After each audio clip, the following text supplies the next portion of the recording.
Minha gente, estamos aqui. A live caiu novamente. Então, vamos ver aqui a continuação. Nós estamos no versículo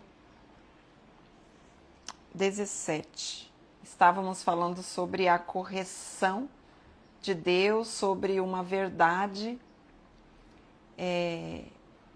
que ele traz fora do contexto, né? Fora de um entendimento como um todo. São partes, são textos isolados. E eu não sei o que aconteceu aqui, que parou tudo aqui, gente. No início de Provérbios, né? Tá. Então, a gente leu aí Hebreus no capítulo 12, com base sobre a correção que Deus faz, tá? Então, Jó, capítulo 5, no versículo 17, nós lemos aqui o que ele faz, diz: como é feliz o homem a quem Deus corrige. Então, a gente falou sobre a correção, Hebreus 12, versículo 4, 5 e 6, e também Provérbios, capítulo 3, versículo 11 e 12. E vamos continuar aqui a partir do versículo 18, tá? Vamos ver aqui, gente, eu não sei porquê, né, que caiu aqui, mas vamos dar sequência aí. Então, a importância da gente ler esse texto e ir trazendo para nós sobre como nós temos vivido a nossa vida, tá bom? Em relação a esse entendimento do Evangelho. Então diz assim, ó, versículo 18, pois ele fere, mas trata do ferido. Ele machuca, mas as suas mãos também curam. De 6 desgraças ele o livrará. Em 7 delas você nada sofrerá. Na fome ele o livrará da morte, e na guerra o livrará do golpe da espada. Você será protegido do açoite da língua e não precisará ter medo quando a destruição chegar. O que ele está dizendo aqui? Ele está já falando com base na teologia que ele criou, né? Então ele está dizendo, vejam só, esse texto bíblico de Jó, o livro de Jó, ele vai tratar de 2 assuntos principais, tá? Eu não sei se eu falei isso já, mas nós precisamos ter em mente 2 assuntos principais no livro de Jó, que são 2 assuntos para a gente não esquecer, que começa com S. Sofrimento e soberania, tá? Então, a gente tem que ter em mente isso, tá bom? Sofrimento e soberania. Então, esse livro todo, se a gente puder resumir praticamente, né, 2 palavras para a gente ter em mente, assim, eu diria essas 2 palavras, sofrimento e soberania. Tá? Assim a gente não esquece mais. E aqui, o que a gente vê, né? Dentro desse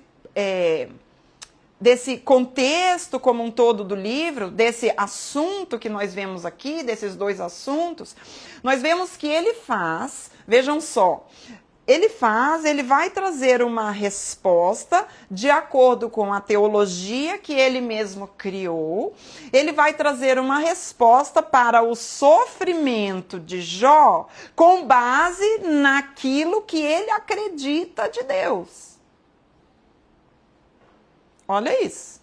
Então ele está dizendo aqui o que aquele Deus que ele criou faz. Ele não está vivendo de acordo com a soberania de Deus. A teologia dele não está em base à soberania de Deus. Ou seja, Deus faz o que ele quer, na hora que ele quer, do jeito que ele quer, com quem ele quer.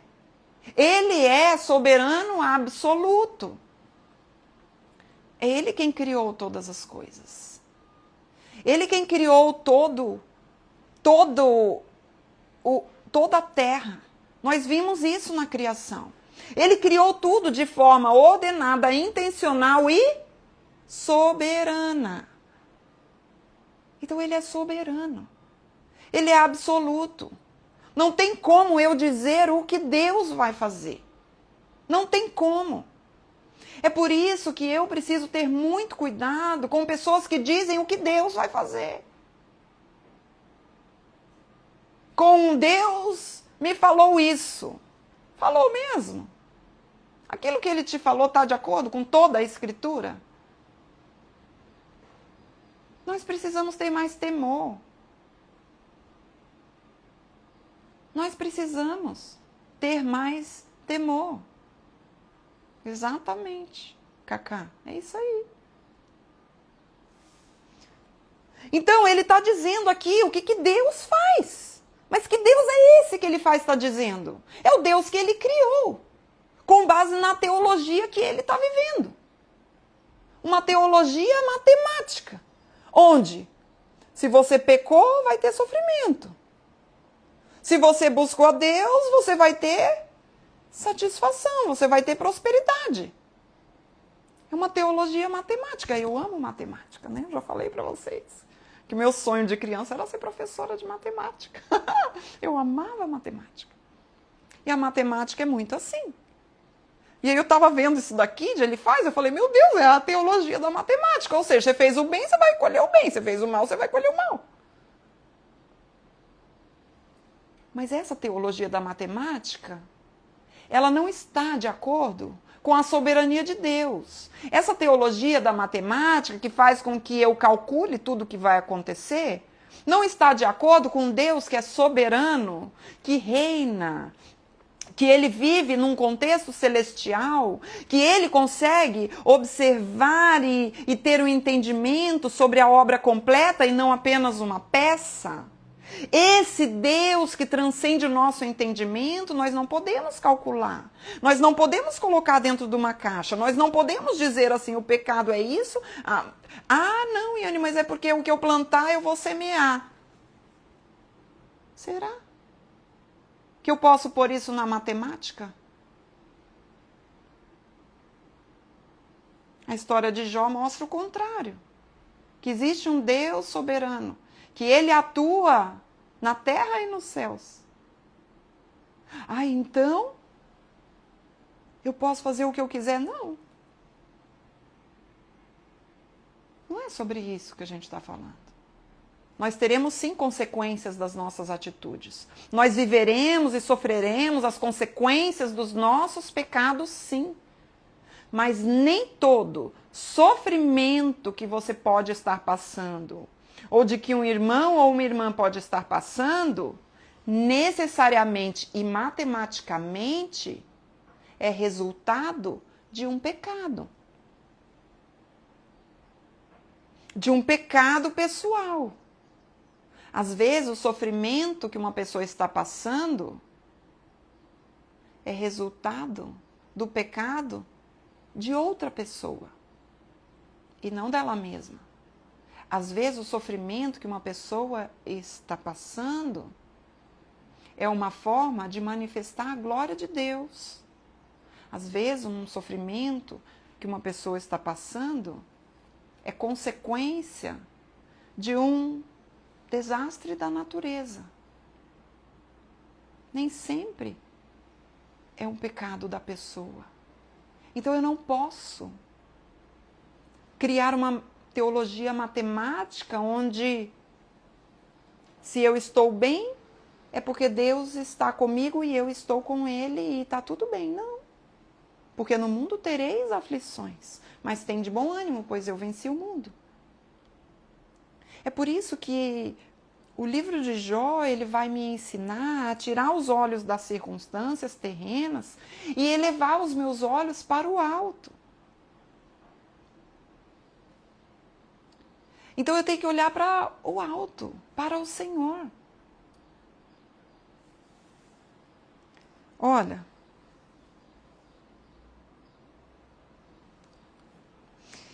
ele está dizendo aqui o que Deus vai fazer, né?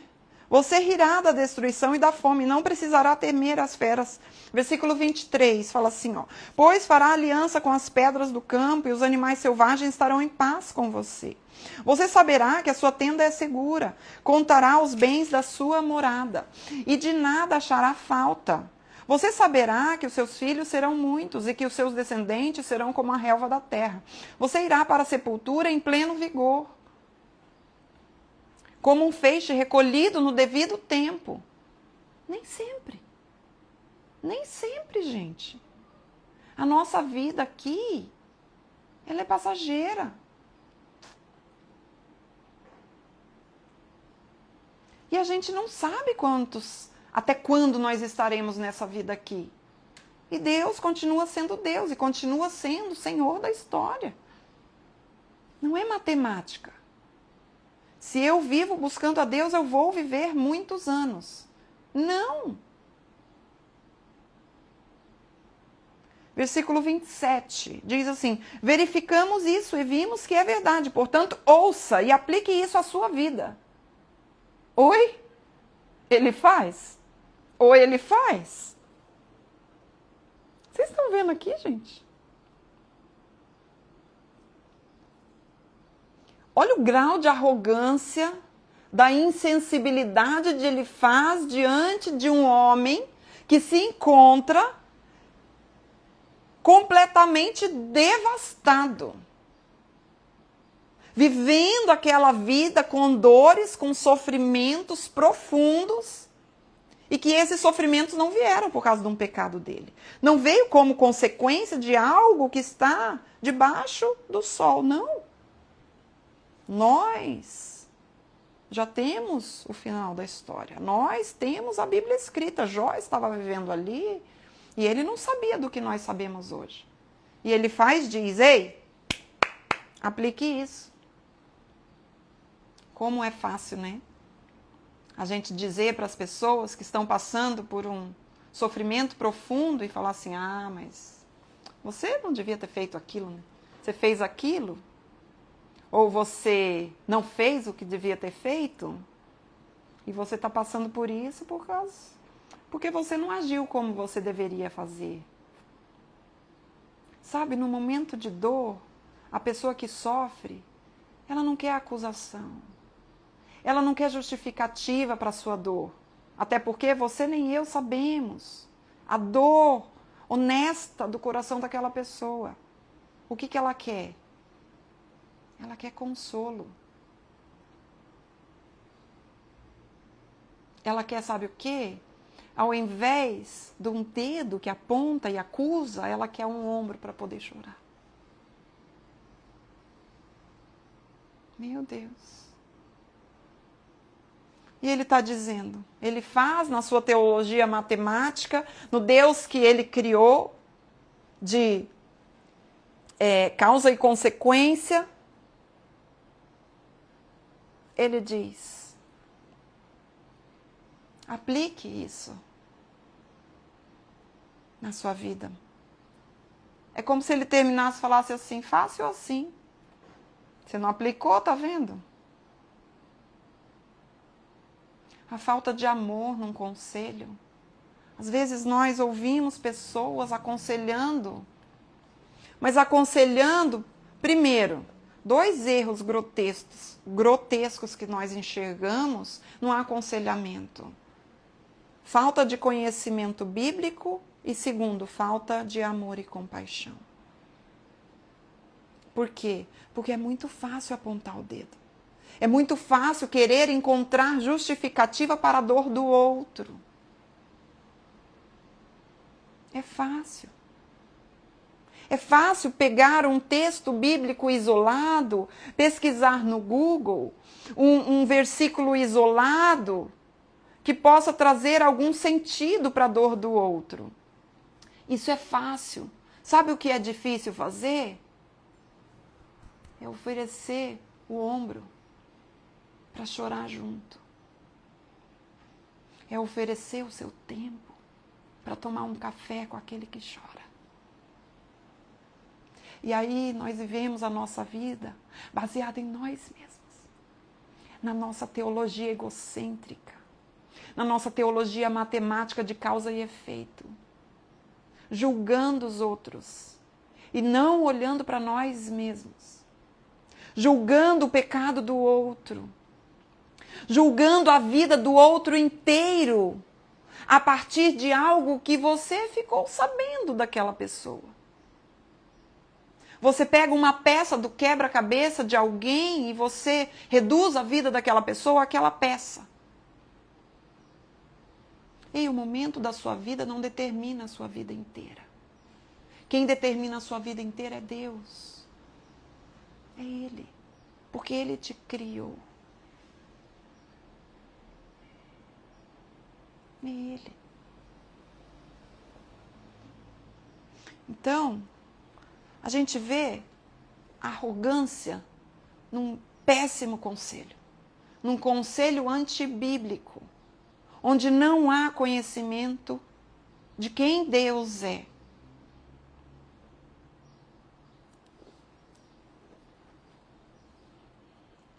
Capítulo 6. Agora, no capítulo 6, a gente vai ter a resposta de Jó.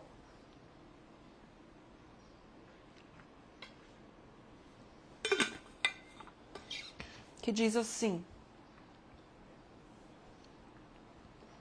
então Jó respondeu. Agora a resposta de Jó, né? A primeira fala de Jó depois dessa acusação de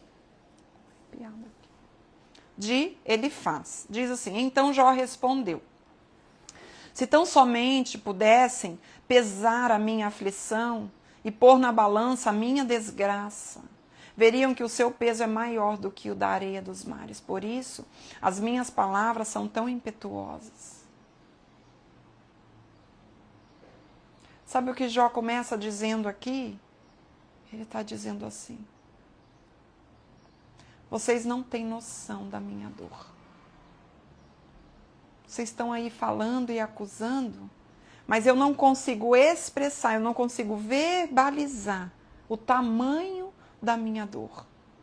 E vocês, que não estão sentindo nada disso, estão me apontando o dedo. É como se ele dissesse isso. Eu sequer estou conseguindo verbalizar o tamanho da minha dor. As flechas do Todo-Poderoso estão cravadas em mim. E o meu espírito suga delas o veneno. Os terrores de Deus me assediam. Zurra o jumento selvagem se tiver capim. Muge o boi se tiver forragem. Come-se sem sal uma comida insípida. E a clara do ovo tem algum sabor? Recuso-me a tocar nisso. Esse tipo de comida causa-me repugnância.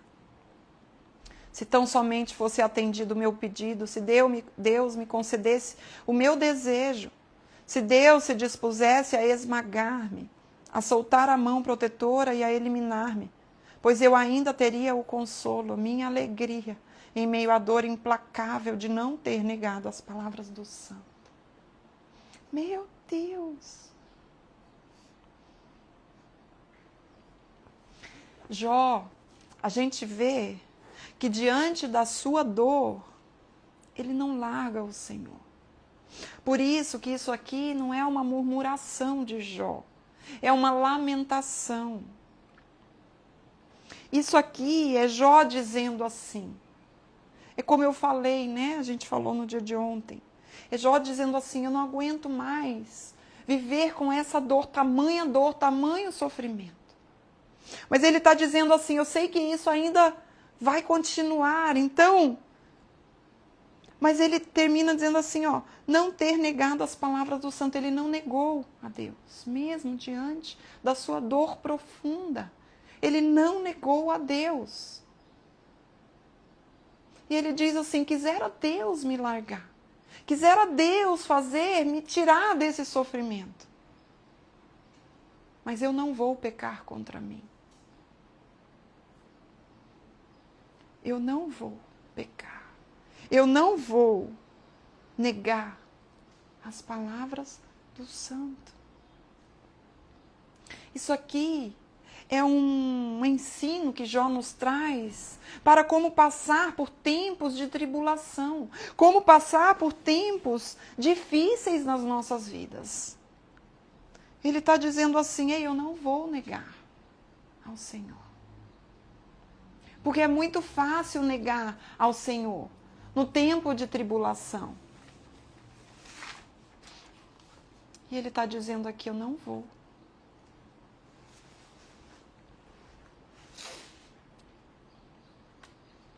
Ou seja, Jó, ele continua sendo fiel.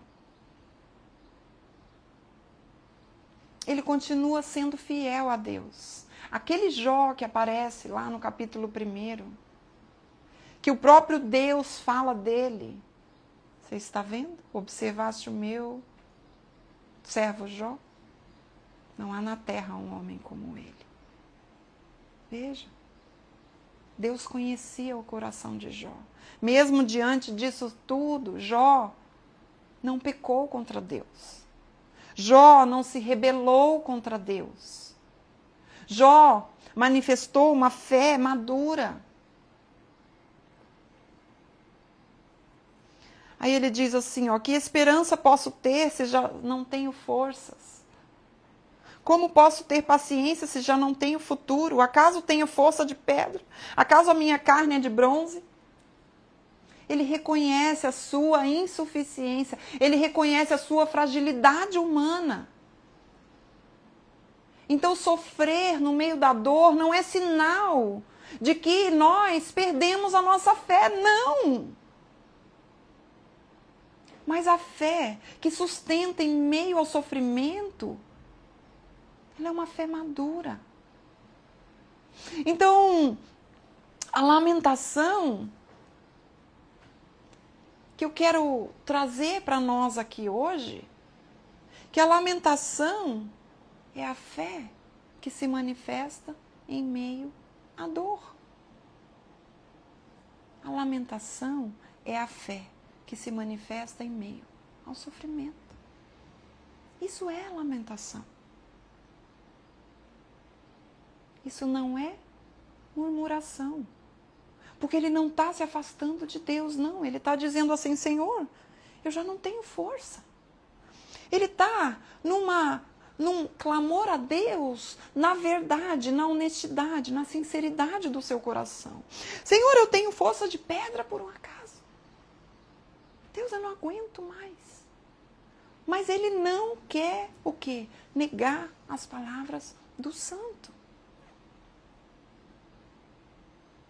Então a lamentação de Jó é a lamentação que nós precisamos ter. Precisamos aprender, precisamos desenvolver uma fé que se mantém fiel a Deus no meio do sofrimento. Isso é lamentação. Isso não é murmuração. Ficar reclamando das situações para os outros. Isso é murmuração. Mas quando eu vou a Deus e rasgo o meu coração e digo, Senhor, eu não aguento. Está doendo em mim.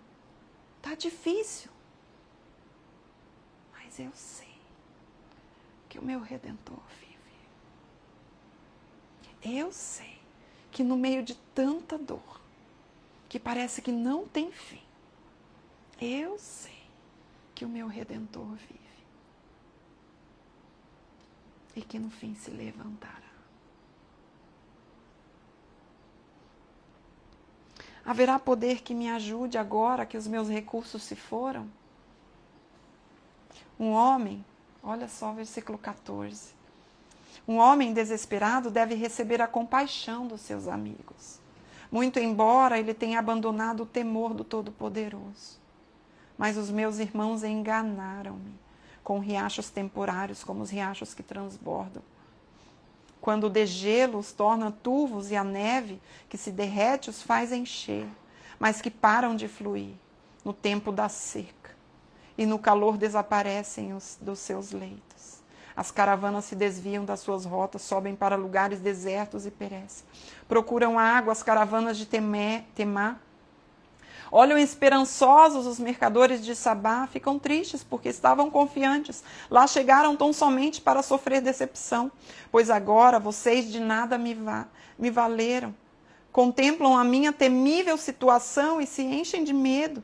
Alguma vez lhes pedi que me dessem alguma coisa, ou que da sua riqueza pagassem resgate por mim, ou que me livrassem das mãos do inimigo, ou que me libertassem das garras de quem me oprime?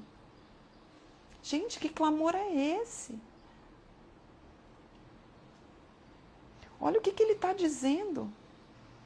Ele está dizendo assim, ei, um homem desesperado, ele deve receber o quê? Compaixão e não acusação. Um homem com tamanha dor, como eu estou passando aqui, eu queria um ombro para chorar junto. Eu queria palavras de consolo, de conforto. E não uma acusação, uma resposta sobre por que eu estou passando por isso. Porque esse é momento de chorar com os que choram. E não de buscar resposta, de acordo com a sua teologia matemática. Ele diz assim, os meus amigos, aqueles que eram como rios transbordantes, agora estão secos.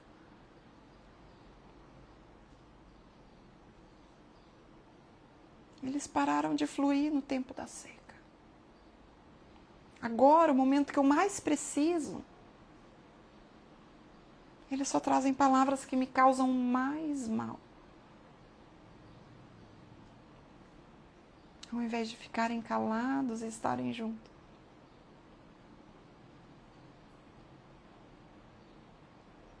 Meu Deus, gente.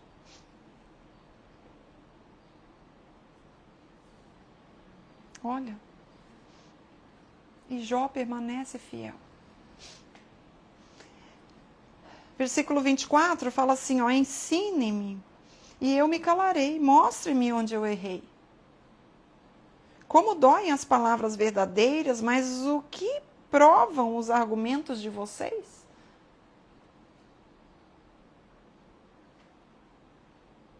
Cadê? Então me mostra, já que vocês estão dizendo que eu errei, me digam o que eu errei. Me digam. Aonde que eu errei? O que eu errei? Vocês querem isso? Então me digam vocês, porque eu não estou encontrando em mim, na minha vida, na minha história, resposta debaixo do céu para aquilo que eu estou vivendo hoje. Mas se vocês aí são tão sabichão, sabem de todas as coisas, me digam vocês, aonde que eu errei? Porque vocês são meus amigos. Nós crescemos juntos. Eu não esperava isso de vocês. Agora eu esperava aquele rio que flui vida. Agora eu esperava palavras que me encorajassem. Agora eu esperava palavras que me ajudassem. Agora eu esperava o quê? Amigos que se chegassem a mim como suporte para me ajudar num momento menos bom da minha vida. E não pessoas para me acusar, para pisar. Se eu já estou caída, se eu já estou sofrendo, se eu já estou triste, se eu já estou desesperançado. Eu não preciso de mais gente que chegue e queira pisar em mim. E muitas vezes, nós estamos como os amigos de Jó. Muitas vezes nós não temos sensibilidade com a dor do outro, não temos compaixão, não sabemos dar um conselho com sabedoria, mas nós apoiamos o nosso conselho com base na nossa teologia matemática, com uma pequena parcela de algum texto bíblico fora de contexto.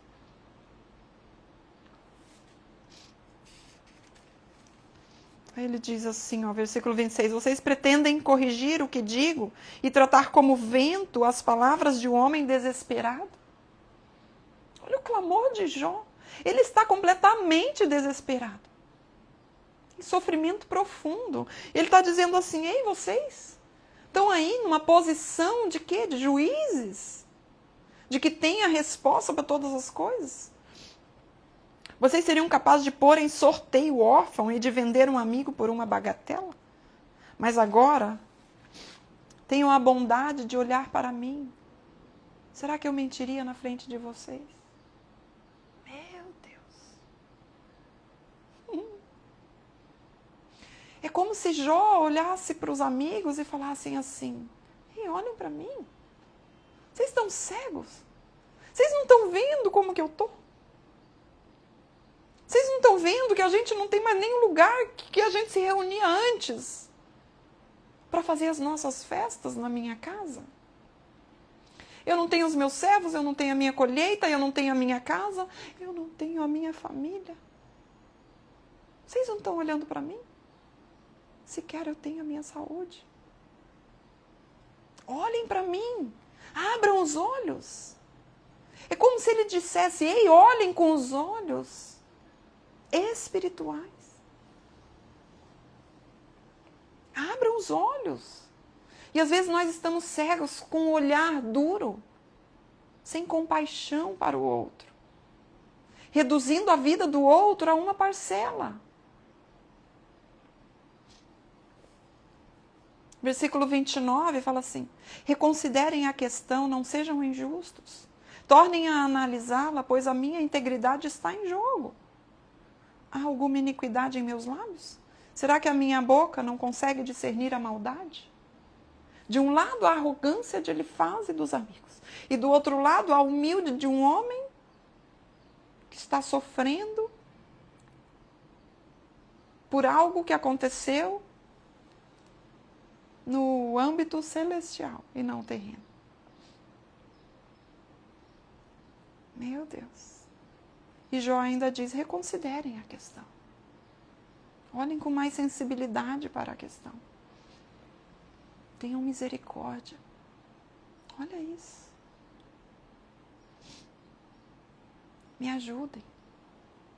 É um grito de quê? De ajuda. Sensibilidade na dor do outro.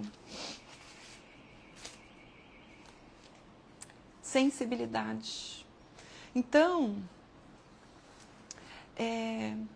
Jó aqui, ele vai nos mostrar a uma vida que permanece, que persevera, mesmo quando não encontra respostas, quando não ouve a direção de Deus. Mas é uma vida que permanece fiel a Deus, mesmo sem respostas, mesmo diante de um sofrimento, mesmo diante de um momento menos bom. Sabe, porque uma hora nós estaremos na posição de Jó, outra hora como os amigos dele. Precisamos ser mais sensíveis à dor do outro, ao sofrimento do outro, para não viver numa vida onde a gente quer aconselhar todo mundo. Parece que a gente tem a resposta, né? Parece que a gente sempre tem resposta. Por quê? Porque é fácil você encontrar resposta para o sofrimento do outro. O difícil é você viver sem resposta na sua própria dor e permanecer fiel a Deus. E é esse o chamado que Deus faz. Esse é o chamado que Deus faz a nós. Que nós permaneçamos fiéis a Ele em momentos de dor, em momentos sem resposta dele. Porque nós sabemos que Deus está.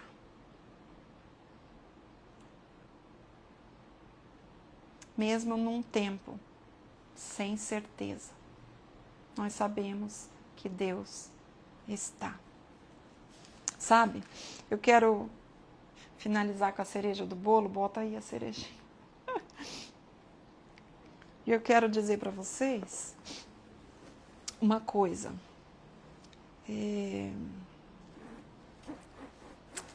Uma coisa importante é que a fidelidade, e às vezes nós passamos por momentos de, vamos dizer, de incompreensão, que nós não compreendemos o que está acontecendo na nossa vida. Nós não entendemos, nós não temos resposta de Deus, nós temos dúvidas, sabe? E a gente ouve falar: ah, não, se você tem dúvida, então é porque você não está na vontade de Deus. Não, gente, não tem nada a ver isso. Isso não é bíblico, de forma tal, de um conceito bíblico geral. A gente vê João Batista. O João Batista mandou perguntar: é o Senhor mesmo ou há outro que venha, que ainda vai vir? É o Senhor. Questionamentos são saudáveis na nossa caminhada. Questionamentos que convergem para Deus. Questionamentos levantados diante das nossas dores, diante do nosso honesto sofrimento. Diante disso tudo, e voltado para Deus, eles vão nos levar a viver uma fé mais madura. Faz parte do processo de crescimento. Onde há dúvida, não há fé. Isso não é bíblico. Porque nós vemos dúvidas, nós vemos questionamentos de Jó, mas ele vai nos ensinar a quê? A questionar em meio às dores. O que não falta é fé na vida de Jó. Porque a fé é o que vai fazer a gente perseverar em meio à dúvida, em meio à falta de resposta. É um olhar para o alto. Porque nem sempre a gente vai ter a resposta. E aí? Sem resposta, como que eu vou agir? Se eu não sei por que aquilo está acontecendo comigo, como eu vou agir? Esse é o sinal de onde está o seu coração. Quando você não tem resposta, você se desgasta para descobrir uma resposta? Você vai em todo tipo de lugar que te oferecem uma resposta para buscar uma resposta a qualquer custo? Como você age quando você não tem resposta? Isso vai sinalizar como está o seu coração, como está a sua fé. Por quê? Porque Jó não tinha resposta. E aquilo que os amigos dele diziam era com base na teologia matemática deles. Aquilo não ia alimentar a fé de Jó. E diante da perda total de todas as coisas, vejam, Jó perdeu tudo. Mas ele permaneceu, porque algo não podia ser tirado dele, que era a sua relação com o Senhor. Se eu tenho tudo e eu não tenho Deus, eu não tenho nada. Agora, se eu não tenho nada, mas eu tenho Deus, eu tenho tudo. Jó é essa resposta. E o que fez ele permanecer foi porque ele estava fundamentado, firmado, alicerçado na rocha que é Cristo. O nosso olhar para a vida debaixo do sol, o nosso olhar para a vida que busca respostas na perspectiva terrena, é uma vida sem esperança. Sabe o que o olhar acima do sol, sabe o que o olhar para uma perspectiva celestial traz para nós? Respostas? Nem sempre. Mas quando eu olho para o alto, o Senhor pode não me trazer resposta, mas certamente Ele traz esperança, que é o combustível para que eu possa passar por um período de sofrimento, de dor, mas é o combustível para que eu persevere e que ainda assim a minha fé seja amadurecida. Meu Deus do céu!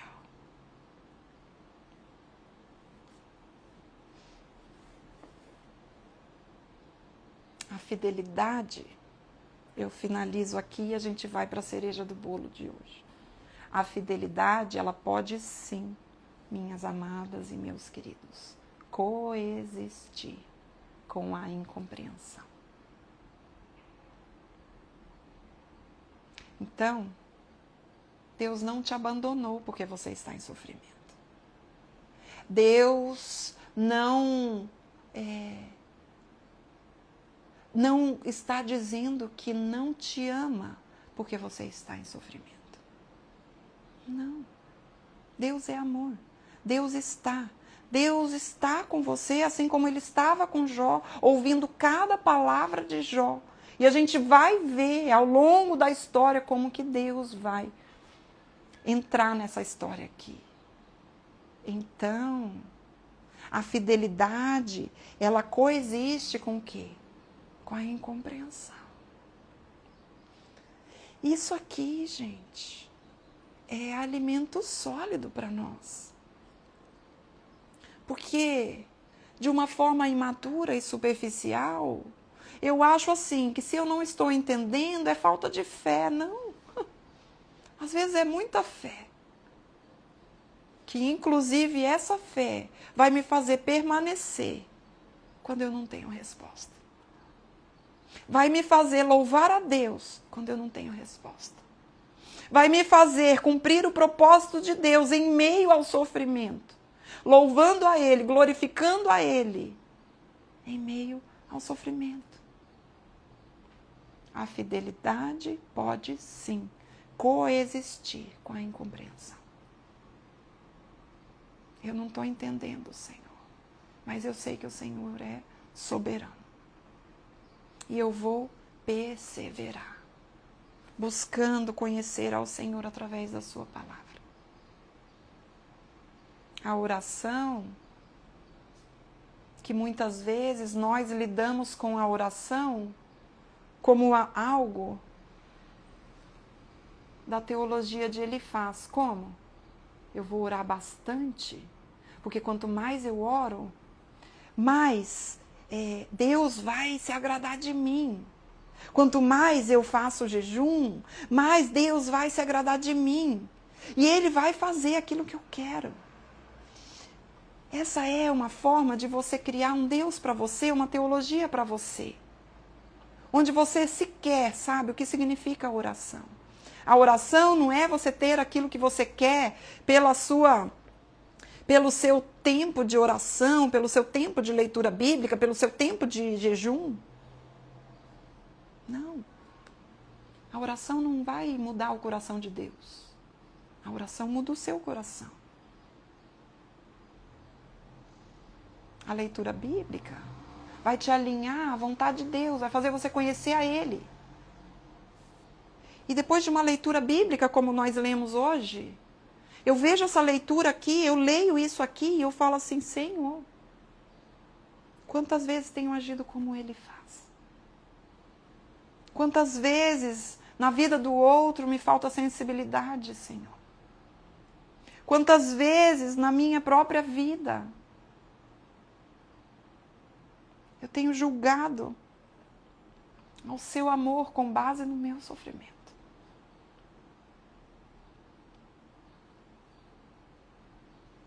Sabe? O único que veio justo para morrer pelos injustos foi Jesus Cristo. E é por isso que eu quero finalizar com Apocalipse, capítulo 21.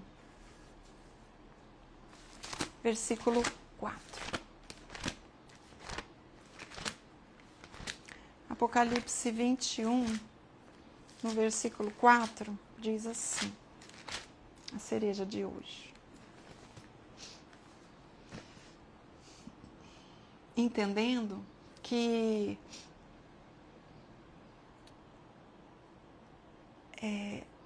a minha vida, ela não pode ser resumida numa peça do quebra-cabeça.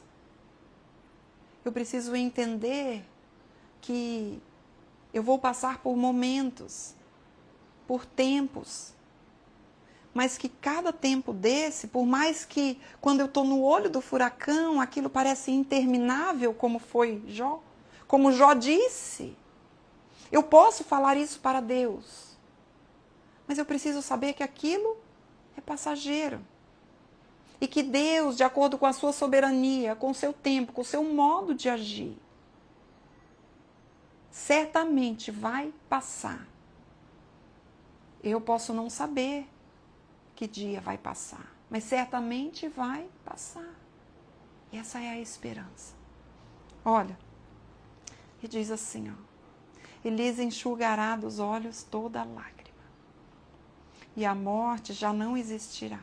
Já não haverá luto, nem pranto, nem dor, porque as primeiras coisas já passaram. Nós estamos vivendo no tempo das primeiras coisas. Ainda há choro, ainda há sofrimento, ainda há luto, ainda há pranto, ainda há. Mas haverá o dia onde essas coisas já não existirão mais. Essa é a nossa esperança. E a nossa esperança está quando nós elevamos os nossos olhos para o alto, da onde vem o nosso socorro. Amém? Então, amanhã temos mais uma live, às 8 horas da manhã, aqui. Eu espero vocês, tá bom? Deus abençoe.